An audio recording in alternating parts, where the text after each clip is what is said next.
मुंबईत मोर्चा निघालेला आहे राज ठाकरेजींचा आणि उद्धव ठाकरेजींचा. मला एवढंच विचारायचं आहे की आज तुम्ही जे म्हणतात की मतांची चोरी केली, लोकसभामध्ये जेव्हा लोकांचे पराभव झाले तेव्हा तुम्हीच तुमचे शब्द आहे की लोकशाही जिवंत आहे, आणि विधानसभा तुम्ही पराभूत झाले तेव्हा तुम्ही म्हणतात की लोकशाहीची हत्या झाली.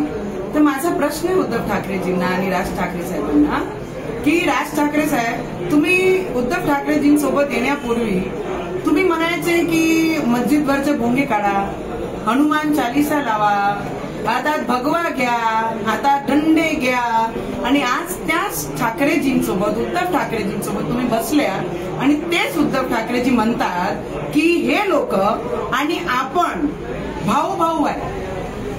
आणि पहिले तुमची विचार काय होती आणि आता काय विचार आहे? फक्त एकच विचार आहे की दुकानदार उघडे राहावा. त्याच्याकरिता तुम्ही दोघं भाऊ एक आलेले आहे. आम्हाला सगळ्यांना आनंद आहे भाऊ म्हणून, एक परिवार म्हणून की तुम्ही सोबत आले. पण विचारांसाठी आले असते ते बाळासाहेबांना खूप चांगलं वाटलं असतं. मी तुम्हाला एवढंच सांगेन की आज तुम्ही रोडावर हात जोडण्यासाठी मत मागण्यासाठी बाहेर आलेले आहे. एक वेळ अशी येणार आहे उद्धव ठाकरेजींवर की एवढे मजबूर झाले आहे की ते प्रत्येक घरी जाऊन मत मागण्याची वेळ त्यांच्यावर येणार आहे.